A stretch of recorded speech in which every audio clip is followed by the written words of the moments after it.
Hello everyone, welcome to next lecture on the topic French Revolution. इस lecture में हम देखेंगे कि फ्रेंच सोसाइटी का क्या कॉम्पोजिशन था। हम देखते हैं कि French society was made up of 90% of peasant population. 90% जो पॉपुलेशन थी वो पीजेंट्स थे और उनमें से कुछ ही लोगों के पास लैंड राइट्स थे, लैंड होल्डिंग्स थी उनके।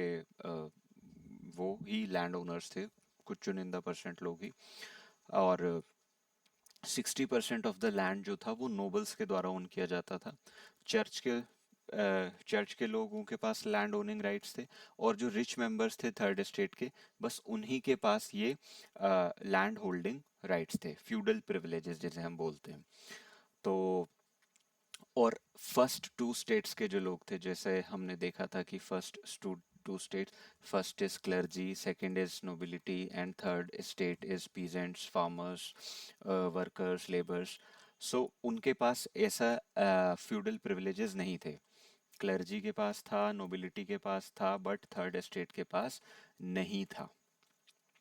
तो क्लर्जी और नोबिलिटी ये प्रिविलेजेस एंजॉय करते थे और इनके पास एग्जेम्पशन थे टैक्सेस ना करने के। ठीक है। और फ्यूडल ड्यूज भी कलेक्ट करते थे, यानी ये कुछ चार्ज लेते थे, कुछ पैसे लेते थे पीजेंट से। और पीजेंट्स जो थे उनको मजबूर किया जाता था कि वो अपनी सर्विसेज लॉर्ड्स को देंगे उनके घरों में और उनके खेतों में। ठीक है। और उनको ऐसे कुछ बिल्डिंग, रोड्स बनाने के, ये सारी चीज़ें करने के भी कामों को कुछ ज़बरदस्ती उनसे करवाया जाता था। उन्हें आर्मी में ज़बरदस्ती सर्व करवाया जाता था उनसे।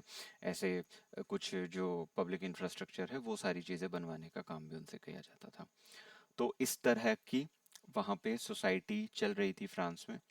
ऑलराइट, यहाँ पे हम देखते हैं कि क्लर्जी और नोबिलिटी दोनों ने अलग अलग टैक्सेस इम्पोज कर रखे थे। Tithes was the tax that was imposed by church on the peasants. Tithes क्या था? एक टैक्स था।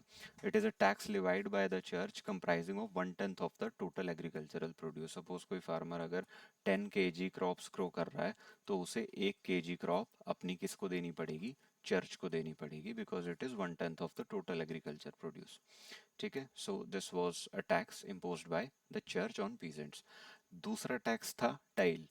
टेल एक इनडायरेक्ट टैक्स था जो कि स्टेट को जाता था, यानी नोबिलिटी को जाता था। और ये एवरीडे कंजम्पशन की चीज़ों पर लगाया जाता था, जैसे सॉल्ट हो गया, टोबैको हो गया, ऐसी चीज़ें जो फ्रेंच कम्युनिटी में डेली कंज्यूम की जाती थी। सॉल्ट तो being a basic commodity, tobacco भी वहाँ पे काफ़ी ज़्यादा वाइडली कंज्यूम करते थे लोग। तो वो ये टैक्स जो था टाइल, सॉल्ट और टोबैको जैसी चीज़ पे लगता था। ठीक है। अब ये सारी जो एक्टिविटीज, जो भी टैक्सेस हैं, इनका बर्डन केवल किस स्टेट पे था? By the third estate alone. So this was a major cause of discontent in the third estate. ठीक है। और यहीं से बात शुरू होती है कि हमारा रेवोल्यूशन क्यों होता है। अब हम देखते हैं कि 1789 का पीरियड आते आते ऐसा क्या होता है जो कि रेवोल्यूशन खड़ा हो जाता है।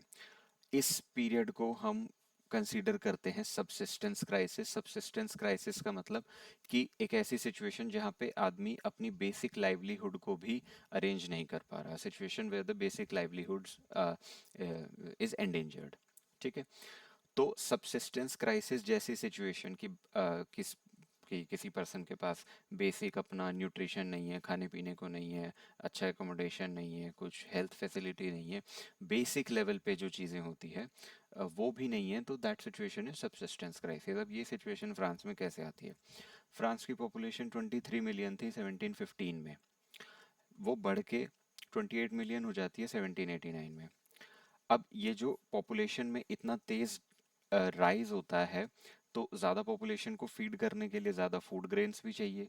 बट फूड ग्रेन्स की प्रोडक्शन जो थी वो इतनी ज़्यादा नहीं थी कि उतनी पॉपुलेशन की डिमांड मीट मीट कर पाए।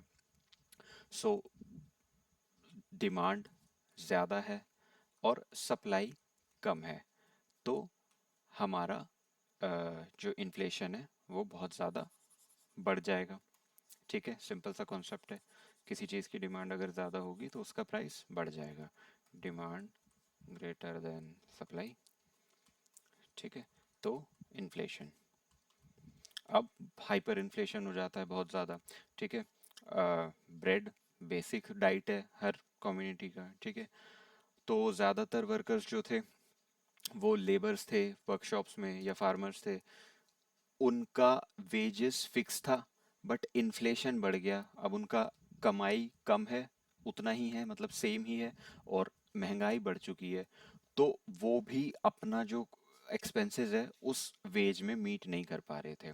तो जो गैप था between the rich and the poor वो वाइड होता चला गया, और ये सिचुएशन और ज़्यादा ख़राब हो गई जब कभी कभी ड्रॉट या फिर हेल स्टॉर्म यानी सूखा पड़ जाना या फिर हेल हो जाना यानी ओले पड़ जाना, उसकी वजह से हार्वेस्ट पूरी तरह से ख़राब हो जाता था। तो इस सिचुएशन को वी कॉल सबसिस्टेंस क्राइसिस। और ये सबसिस्टेंस क्राइसिस का situation period of old regime में हमें बहुत देखने को मिलता है। पीरियड ऑफ ओल्ड रिजीम मतलब टाइम बिफोर 1789, ठीक है। तो दिस वाज ओल्ड रिजीम। अब हमको ओल्ड रिजीम के बाद कैसे आगे सारी चीज़ें हुई और कैसे कैसे मिडिल क्लास का इमर्जेंस हुआ। Middle class was the category जिसने पूरा रिवॉल्यूशन कैरी किया, और आगे नई गवर्नमेंट बनाई, कॉन्स्टिट्यूशन बनाया। So we will take a look on this topic in the upcoming video.